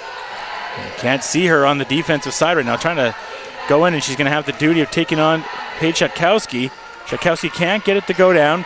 We have 30 seconds remaining here in the third. Williams in the corner to Hurley. Hurley gives it right back, almost stolen away there by Shep. And the sub going to come in really quick here for Ontario as Okoo will check in. Taking out Chima. Like you said, she's been very quiet so far this afternoon. See if she can make an impact here. 17 seconds on the shot clock, 24 on the game. Yeah, big last possession here. Let's see who can do the most. And they get turned away. She gets into that double team and can't get it. Cruz with a big play there. There's Cruz again. Gets in the corner. Try to pass it to Shep. Gets it back to Shep. Shep for the 3. Yeah! Shep, you can put on a board. 3 bomb by Shep. Williams, shot clock winding down and just a bit outside. Well, would you look at that? 9 points at half, 12 heading into the fourth. Manitoba ready to shock the world here. Ready to shock the world. I guess you would say that where Ontario was in those final 3 minutes, you're somewhat happy where you are. I'm sure coach is like, I wish we didn't give it that 3 to Shep there at the end. We feel a lot better where we are right now to still only be down by 9 with the momentum that we're starting to get and finding our game. But for the most part, you're at least in a spot where you're not down by 15 anymore. You're starting to find your game. So I'm assuming Ontario is in a good spot. And for Manitoba, just keep on playing your game. I know, very cliche things, but sometimes that's all you need. The sports cliches exist for a reason because they are largely true. And that's, again, second time in this game alone, Manitoba has hit that late 3 to end a quarter to help push their lead to a double figure. Again, 10 after the first. Gave up 1 in the advantage going into half, and now regain 12-point lead. 12, with the way Manitoba is playing, 12 is going to be a pretty big hill to climb for Ontario here, I think. Again, we'll never count Ontario out in any way in these games, but Manitoba, heck of a job today. On the Ontario side, Hussey, the way she's been playing defensively as a coach, she hasn't been, we didn't see her have a lot of minutes yesterday, and she has way more minutes here in the second. Are you going to reward her and put her right back on the floor now? Well, it looks like she's sitting in the 5 that's there. The coach is talking to it. Typically, you put the 5 sitting there that you're going to put back in after a timeout or a quarter break. Pretty standard procedure there in the timeout. So, yeah, I expect Hussey to get heavy minutes here in the fourth. Milone needs to get going again. Okoko needs to get going. Chima needs to get going. Scro needs to get going. Again, a lot of great players on this Ontario team. But today, again, the Manitoba team is playing great team basketball. And again, in that team concept, they're winning their battles, in those one-on-one matchups all over the court that are culminating in great team play across the board. And if they can keep that up, they might be leaving with some hardware here in 10 minutes. 10 minutes. Will Ontario go back-to-back and be province 2 medals, or will Manitoba become the first upset of the day? Hurley gets it inside. And shot goes up, can't go down as Shutkowski adds to her rebound total on the day and gets the rebound. Passed ahead to Van Graff. Goes back to Shep. Finds Shutkowski the top. Good defense there as Oko was there to make sure that Shutkowski doesn't get the shot off. Crossover to the lane. Get out of here, Oko. That's what you were talking about, Regan, and she shows it right there in the words of our friend Jack Armstrong. Get that garbage out of here. I wouldn't even be opposed to a little Mutombo finger wag on that one. No. That was firm on the rejection. Swipe left. Or is it right? I don't know. I'm not a Twitter guy. Or swipe left. You got it. Twinder. You got it. Did I get it right? Twinder? I love it. What are the kids using these days? I don't know myself, but I believe it is left. Williams hoping to swipe right towards a W, and that one goes out. What's the one where you reject them, right? Is it left? It's left. It's left? Okay, yes. There you go. That's what I was saying. Swipe right for the dub. I had my guys explain it to me once, and I was just like, this sounds dumb. Yeah. Sorry if I'm offending any Tinder or whatever users out there. Well, seems weird. No Tinder or Bumble sponsorship. Not coming. Can't be like the Clippers with the Bumble. Not coming. Is that what Bumble is? Bumble a dating app? Yeah. Remember it was on the Clippers jerseys for a while? I didn't know. Now you do. And your life has just changed so much. If you don't know, now you know, and I didn't need to know. So I'm dumber for having been here today. The only app you need right now is YouTube to watch these fantastic events in Canada basketball as well. Williams, jump shot, no good, goes off the glass. And ball will go back to Manitoba. So 9:06 in, almost a minute in. Ontario's offense a little bit flat there, not what they wanted to see. Cruz has been very consistent in this game. Turns into a double team pass to the back. Gets it to Shep. A little give and go now in the backcourt. And Graff trying to run off a screen from Williams. Cruz has it. Shot clock is winding down. Gets it back to Faust. Lawn 2. Can't get it to go. Rebound by Akoo. Williams leading it up. Passes it ahead. Williams driving through. Nice drop of a dime to Akoo. Dropping dimes, taking names. Williams to Akoo. Yeah, that's a connection that they're going to need to see more. A little bit of a rock and sock connection there. Would be great to see more of that. Cruz for 3.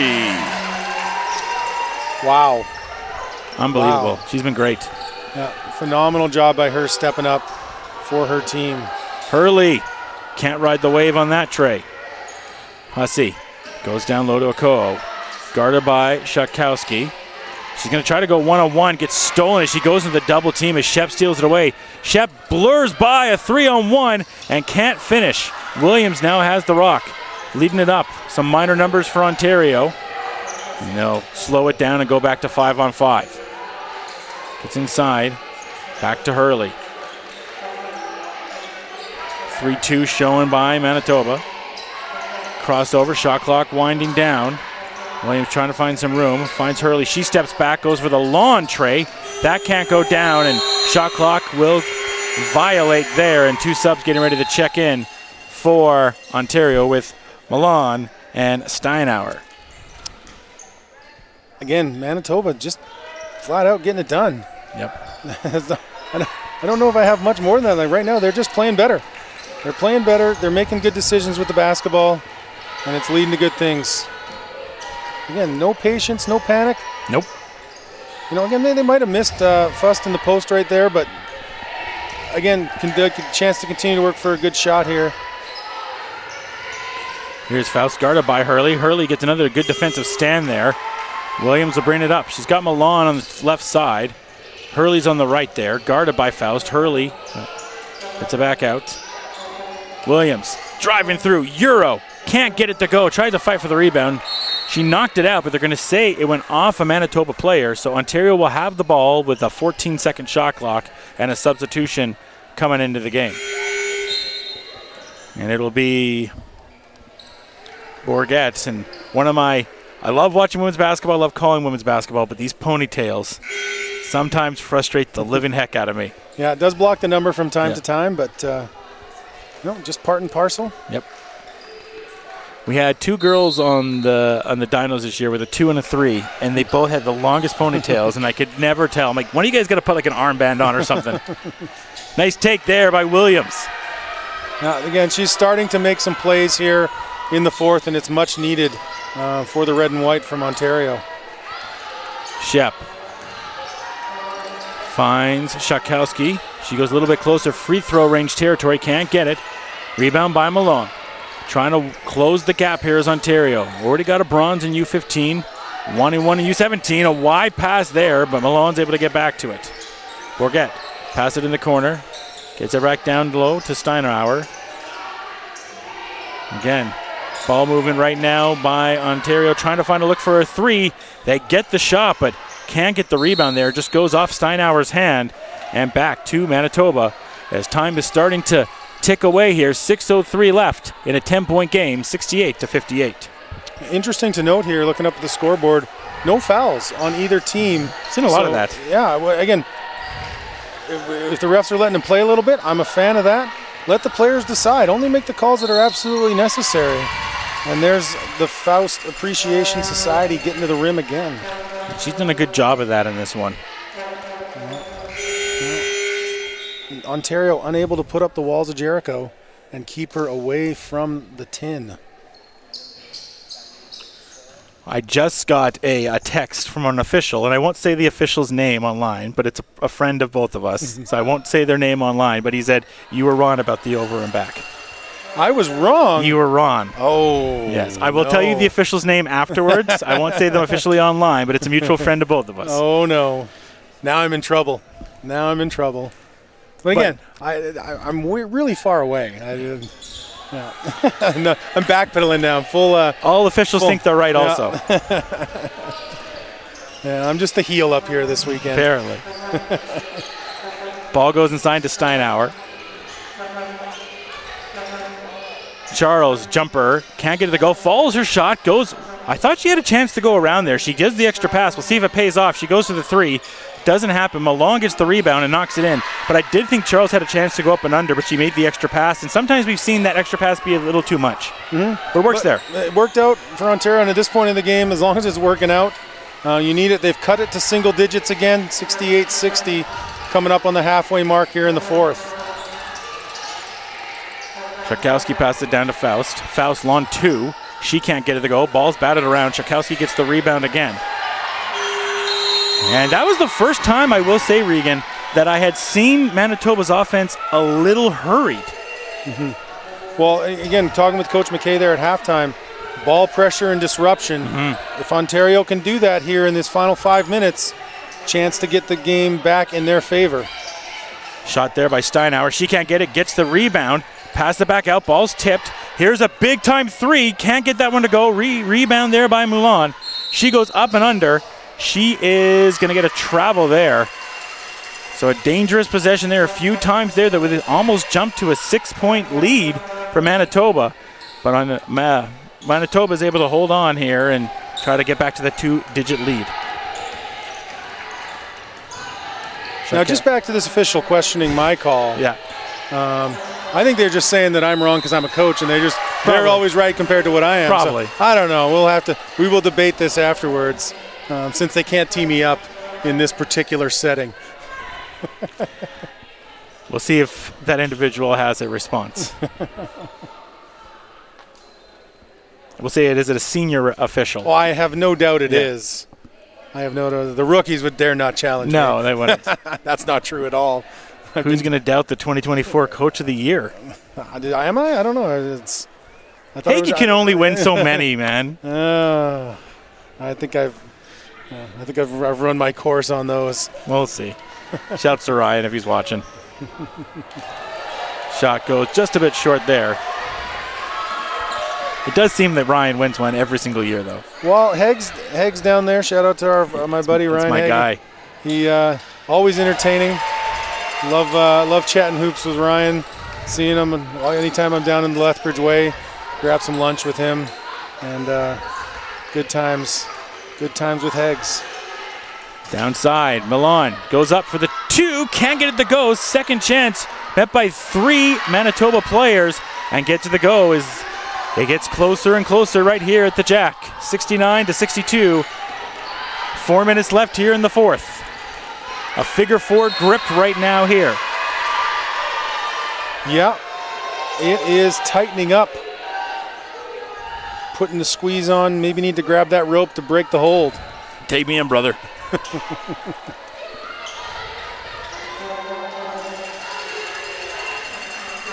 Big possession here. Time is starting to trickle. Ontario putting on the pressure though.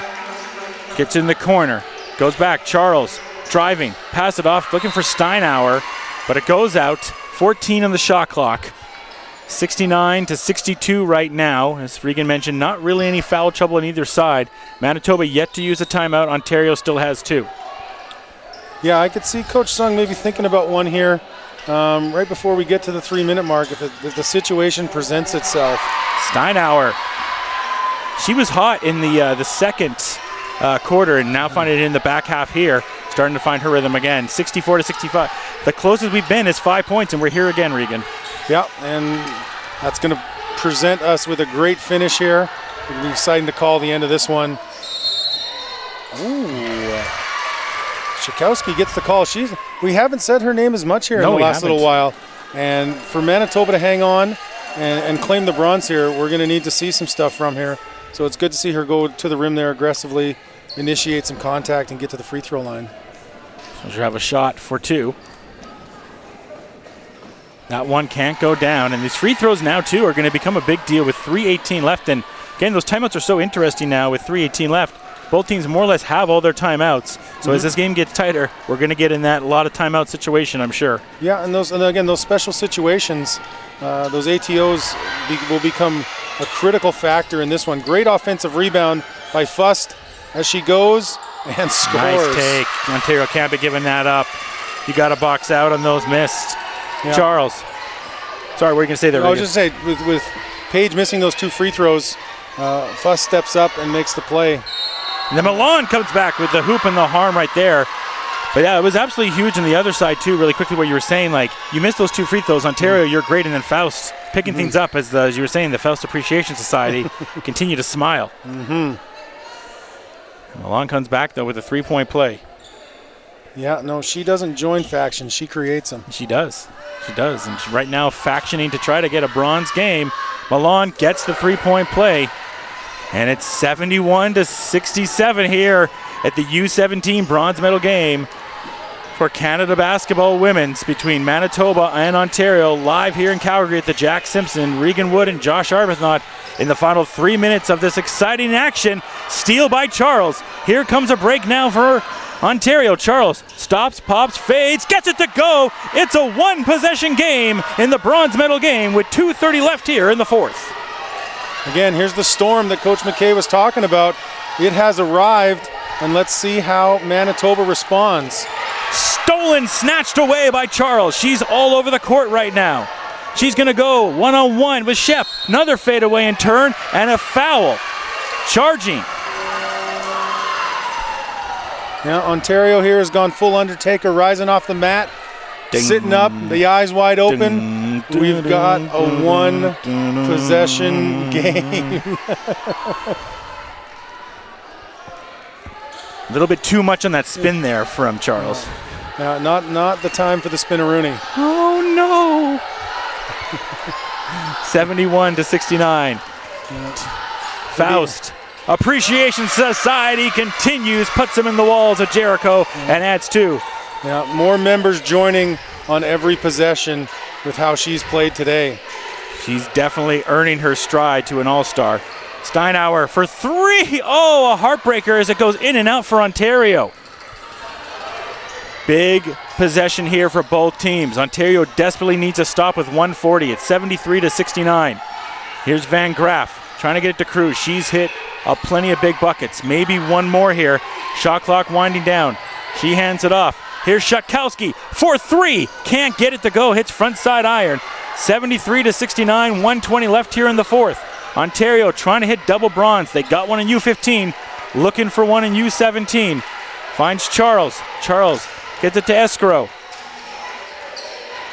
Back to Scrow. Scrow for three. Can't get it to go. Two heartbreakers, but Milan snatches a rebound and gets it back to a one-possession game with 1:05 left here in the fourth. Big rebound. That's the two top post players in this game, in Milan and Shakowski, head-to-head on that rebound. And it goes in favor of Ontario. Wow. 8-second violation afterwards. Ontario chance to tie this one up. 56.3 to go. And we're going to get one of those timeouts we talked about. Yep. Right here, right now. Well, you can't ask for much better here, Regan. The U17 bronze medal game, we got the two gold medal games coming up, but this one setting the tempo right now for those other ones. Ontario trailed by as much as 15, and we talked about it at the end of that fourth. They got it to 12, and you had to be happy where they were. Pushing now, it's a one-possession game, and they have the ball. Yeah, now we're starting to see, again, Manitoba has four, almost all of their starters are in double digits. Just Van de Graaff with 9, but she's done a lot in the other areas, the rebounds, steals, and assists, leading him in those categories. So again, there, and then Milone, the only double-digit scorer for Ontario today with 23. Yeah, she's but been on fire. It's been huge. She's been 23, 15. Big game from her. 11 or 17 from the field. That So last she bucket was huge. was huge. Yeah, that's a grown woman play. Absolutely. Right there, elevating for that rebound and going up strong. So, big 56 seconds left. This is going to be fun. And kind of apt right now to have Travis Scott goosebumps, because we're getting goosebumps right now watching this game right here. We are in the final minute here at the fourth at the Jack Simpson Gymnasium. You are watching Canada Basketball on YouTube. Josh Arbuthnot with Regan Wood. Who wants bronze? Ontario already won it for U15. Will they come back and win it for U17? Williams has just checked in the game, and she handles the rock right now. Trying to look down low. Drops a dime to Malone. Malone can't get it. She comes back out. Shot clock is winding down. They got to find something. Williams, Euro, goes in the lane. Gets it to go as the shot clock winds down. We have a tie game with 41 seconds. And now a Manitoba timeout. They've needed that from Taylor Williams.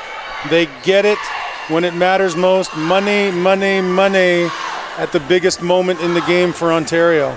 Cashing in, and now the Ontario fans getting a little bit more hyped, getting a little bit more energetic now. Yeah, it's a lot easier to do that when you draw even, huh? It's a little more easy to do that when you draw even, definitely. So we come back here, 15-point lead, a 1 point for Manitoba like we were talking about. I'm expecting for Manitoba the ball is going to be in the hands of either two people. It's either going to be Shakowski or Faust, but I'd almost lean towards Faust with the way she's been playing in the second half. You know, I'm sure coach has drawn up something that involves both of them. Yep. Cultivate multiple options. Cruz has been great. Shep's been great. Van de Graaff's been there. So again, I think he's got 5 players out on the floor that can get a score here for them. But again, you're right. They're going to go to the well, and that well is Izzy Fust. That well is Paige Shakowski. It'll start there, and we'll see where it ends up. But you know coach is trying to get the ball into their hands. I almost wonder too, Regan, if you start off the play near the top of that three and they have a little bit of a pick in the pop with both of them, either to spread Paige out to hit those mid-range chases you want. If not, pass it out to Faust so she can drive to the hole. Yeah, and I'm sure Coach Sung knows where his players like to get it, where they feel most comfortable and confident. And let's see how well Ontario has scouted those things and tries to take those away. Faust will inbound it, gets it to Shep. Shep handed by Scrow. She gets it. Oh, almost stolen away by Milan. Whose ball is it? It stays with Manitoba. 14 seconds on the shot clock. 34.1 on the game clock right now. Ontario's also going to be careful too. 4 team fouls on them. Manitoba, they're good. Just 1 team foul on them. Yeah, this matchup at the 5 spot between Milone and Shakowski. Love to see it play out here. Both of them monster games on the stat sheet, leading the way for their squads. Malone's come on real strong here in the 4th, helping get Ontario back to level. So let's see what happens. I'd like to see this game be decided by one of those two. It'd be really good.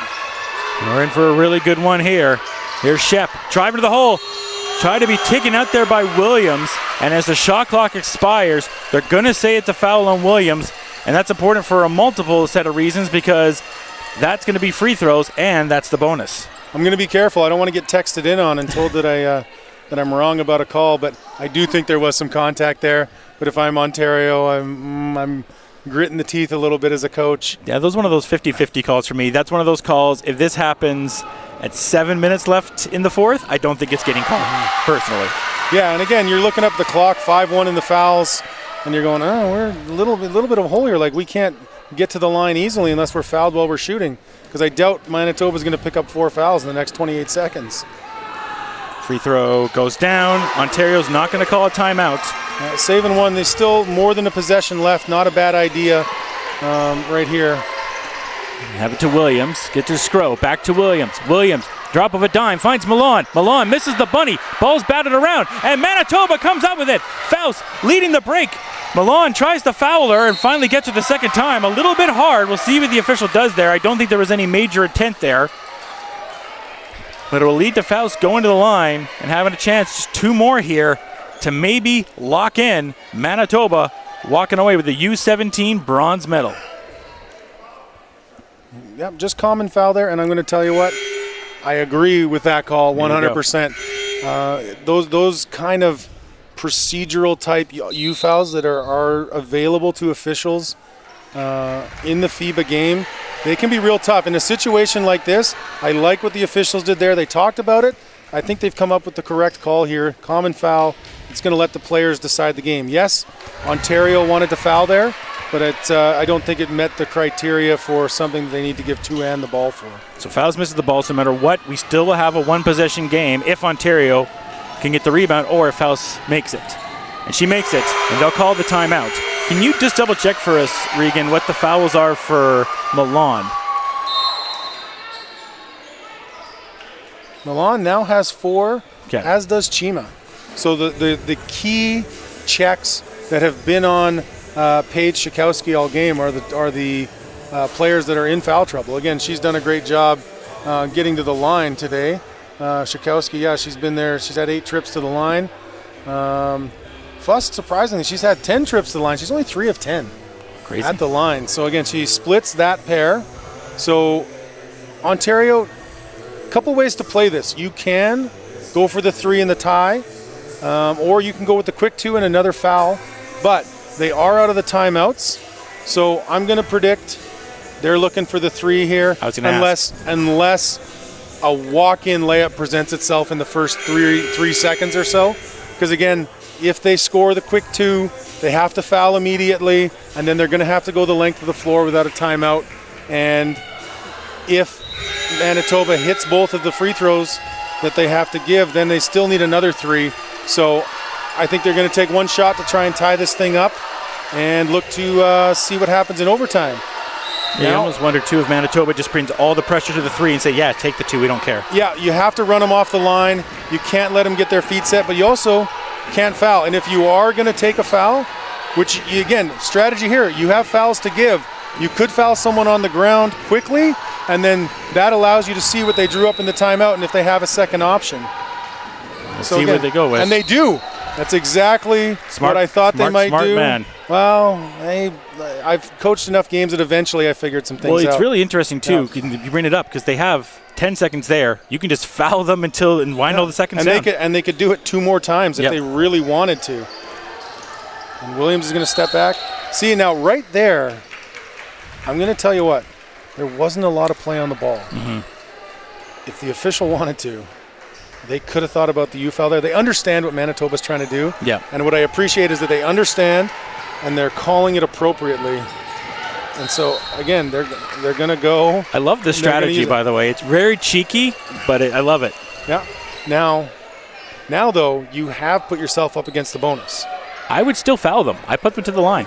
And maybe that's what he wants to do. Yeah. But if they are too slow to the catch. Yes. And they get the 3 off and you foul them, which they're not going to do now. Not going to do. It's going to be Williams one-on-one. Pass it to Scro. Scro at the buzzer. You can put it on the board! Scro knocks down the 3 at the buzzer. We're going to OT. Yeah! Well, Josh, let me talk to you. Best laid plans. Just when you think you have the answers, They changed the questions. they change the questions. Ontario, Manitoba got 4 looks at what Ontario was going to run. Stella Scrow, their best three-point shooter throughout the week, gets a clean look, and big players step up at big times, and Stella Scrow just that. We've got a free 5 minutes now in this one. Heck of a game here. 12-point comeback by Ontario there in the fourth quarter. Needed it right until the end. Now I think if you are Manitoba, you may be looking back. I don't know if I wouldn't have gone with all 3 fouls. I would have done 1, maybe 2. I think those extra ones I think that showed Ontario that they are a little concerned. Yeah. And I think it might have just again, you can play a lot of what's going on in people's heads here. But you know what? Stella Scrow, what a shot. Unbelievable. Yeah. I'm interested, too, in your thoughts here, because they get it at the top of the center court line when they first inbound it for the fouls, right? But then as the fouls happen, you get it closer and closer to the three-point line. So that's also kind of a minor advantage there for Ontario. Instead of having to bring it up, they can just get it into the three-point shooter with Scrow there and get the 3. Yeah, and again, subtle little things. That's a great thing to point out. Maybe that plays a factor. Maybe it saved just that little bit of time. Because that shot took all that last 4.4 that was left. Or was it 3.5? How many fouls? I lose track of how many fouls. It was like 3.5, yeah. 3.5 left, and that ball was in the air as the red square went up on the board. And now we've got 5 more minutes with the momentum now swung back in Ontario's favor. Manitoba needs a bucket here just to kind of reset the tone for themselves. Shep finds Cruz, who's hit plenty of big shots in this game herself. Cruz spins off. That elbow goes right into Williams' chest. Officials right on that. Yeah, not the time for the people's elbow right there. No. You're hitting rock bottom right now if you're Manitoba. It's going to ricochet against them. So Williams now bringing it up. First time that Ontario will really have a chance to look for a lead. Gets it back in the corner. And Brigette travels, so possession back to Manitoba. And this is just the second of our championship level games. We have the 2 gold medal games coming up after this, so it only goes up from here. Yeah, a long way to go here in the Jack today, but we have been treated to some phenomenal games already. So we have Cruz holds it off. Drops a nice dime, but Faust not able to get it. There's a jump ball. They wanted to travel. It doesn't really matter. It's going to go to Ontario. You can fall and slide with it, and Josh, I'll tell you what, we played a preseason game at SAIT a few years back, and we had that exact scenario. John Smith, rest in peace, our friend. Always. Almighty. Slid and dive about what it felt like 80 feet with the ball, and the refs didn't call a travel. SAIT retained possession. They ended up beating us 88-86 that night. That drive me crazy. And whatever you guys call your gym there at SAIT. The SAIT Campus Center. It's very boring. Yeah, that is very boring. Yeah, we tried, me and Jermaine, to try to change it to the SCC. We tried some cool stuff. Hopefully when this new gym comes, we can get like a cool name. Maybe the John Smith Memorial Arena would be apt. Faust. I don't think you'd get a lot of complaints about I don't think you would. Shakowski goes up. She gets denied there by Charles. She was in charge there. Shot clock winding down. Faust goes up. Can't get that one to go. Rebound by Williams. Williams blasting off. Looking forward. Scrow in the corner. She wanted a 3. She tied the game up, and she takes the lead with a tray. Yeah. She is in fuego right now. Yeah, wow. Stella stepping up. Everyone's saying her name. Stella Scrow. Off the mark right there. Yeah, right there. But 2 big threes from her. She has now propelled Ontario, I believe, into their first lead in this one. I don't think they've ever led in this one. Shep trying to tie it back up. Can't get it to go. Charles gets the rebound. Time ticking away in this one. 2:50. Ontario has a chance to have a double-digit lead for the first time in this game, trying to take 2 bronze medal games. Scrow wanted it in the corner for a 3. Got Charles Well, you're going to go for another one for Bourget, and they knock down another 3 back-to-back trays for Ontario. They now lead by 6 with 2:30 left in overtime. Money in the bank for Ontario behind the arc. They now have a 6-point lead. Manitoba loses the ball there and losing all momentum right now. A one-wing angel falling on Manitoba right now. That is the Omega of Ontario.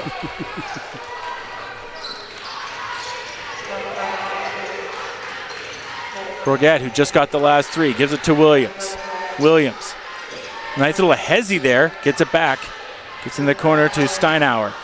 Shot clock winding down under 10, whipped it around. Skro, how's about another one? No, can't get that one to go. Rebound, tie up with Van Graff and Steinauer. Possession will go to Manitoba. We're under 2 minutes left here in overtime. 6-point lead for Ontario. Huge, huge, huge possession for Manitoba. Yeah, they need a score here in a bad way. Momentum fully tilted the other way for Ontario after that huge 3 by Stella Skro to tie the game at the end of regulation. Steinauer knocks it out. I don't believe Manitoba's even scored in overtime yet. They have not, and we are 3 minutes, 15 seconds into it.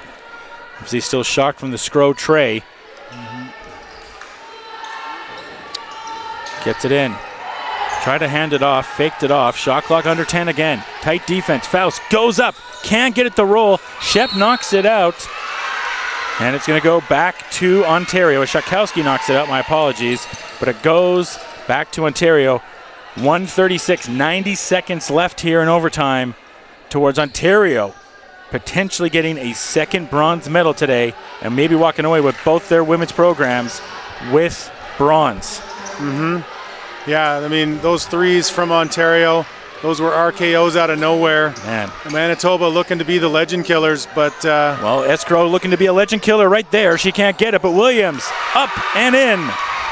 Yeah, and again, Williams, not her best game of the tournament, but she has made some big plays at big times here late in this one, and there's another one to give them an 8-point lead.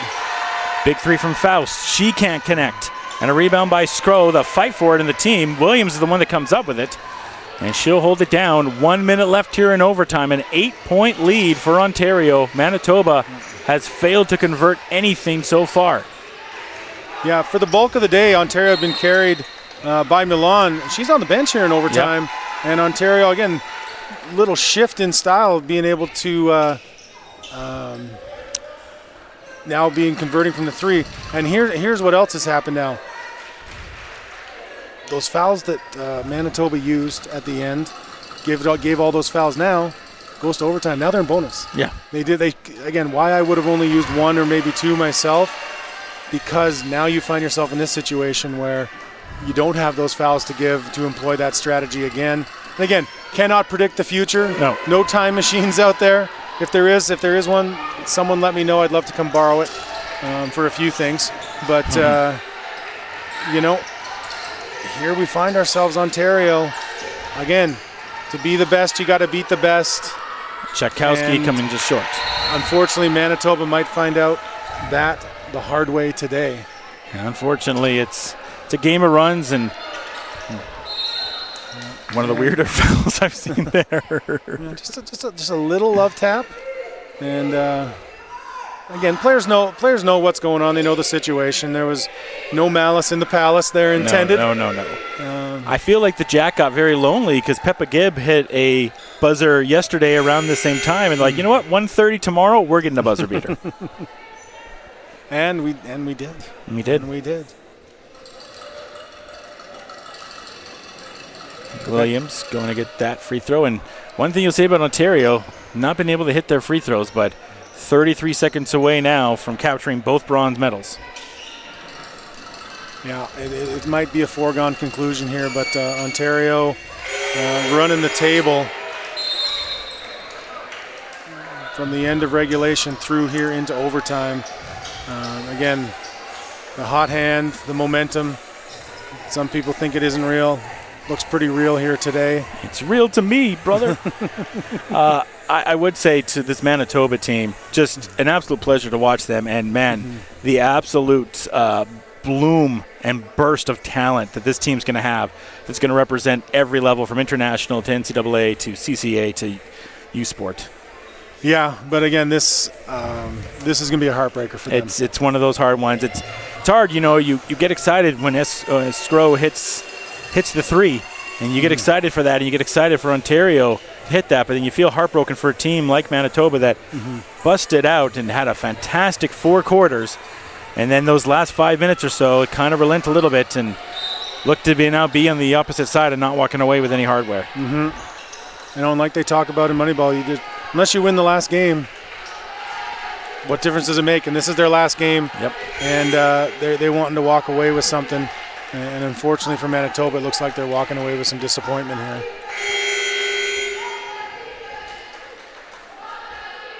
But with this being U17, a lot of them just a few years away now from their collegiate lives as well, and have another opportunity to rebound. But yeah, stuff like this is stuff you just don't forget, these type of losses.